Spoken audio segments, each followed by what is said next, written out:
Hi everyone. I wanted to post a quick video because I've been working to grade your outlines for the informative speech. I've gotten through about half of them, but they do take a while because I take time to research your sources and think critically about what you've written. And it just takes a lot of time, unfortunately. But the reason I wanted to post this video was to just give you some feedback this way before the rest of you likely hear some feedback, and also offer you an opportunity. So let's talk a little bit about what this outline should look like. I have posted both the prompts for what should be included in the outline. So there's a sample outline out there for you to view. And then I've also posted a sample student outline. And these sample outlines are so useful to look at because it gives you an idea of what I think is a really good looking outline. So let's talk about some of the challenges that I'm seeing in some of these outlines. So I mentioned the sample outline that has some prompts about what to include. And I've noticed that several of you, or at least a handful of you, have kept those prompts in the outline. And I don't really want to see those prompts. I really just want to see each of the components of the outline that you have put together for your particular topic. One thing I've also noticed is that there's parts of the introduction and the conclusion that are missing for some of you. Not all of you, but for some of you. So I've tried to outline that in that sample outline and explain a little bit about what that is. One of the parts of the introduction that I think some of you are having a challenge with is called the listener relevance. And I think I wrote it in the sample as why this topic matters. But what I really mean by that is, why does it matter to your listeners or to your audience? So why is it important to them? What's in it for them to listen to your speech? What are they going to get out of it? So for example, if I were going to talk about, well, I'm going to choose one that I recently looked at.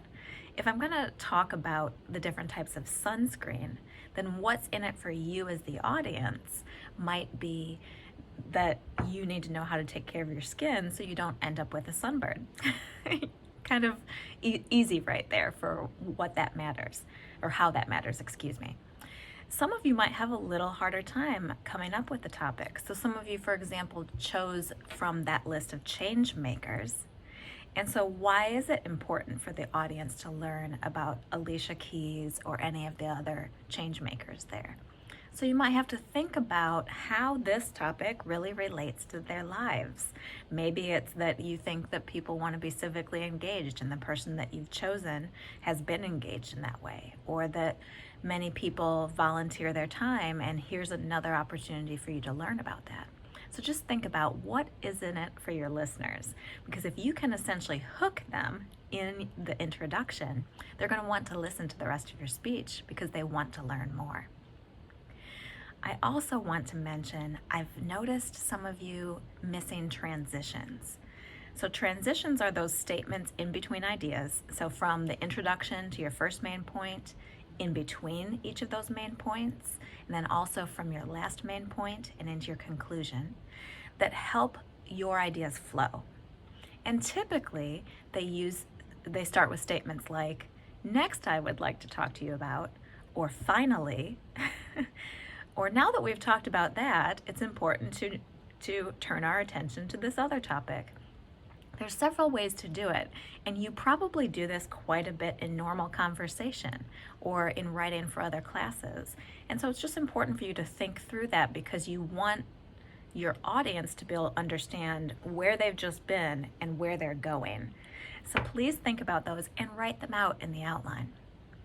Another thing that I've noticed isn't always written out in the outline are your oral citations. So remember, the oral citations is how you are trying to cite those sources.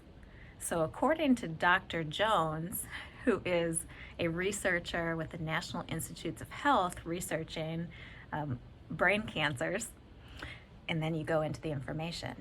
Now what I just did there, and I think I've mentioned this previously, is I talked about who the author is of a study, but I've also given you some information about why this doctor is an expert or why we should listen to them, because that adds credibility to this source citation and it adds credibility to you as the speaker.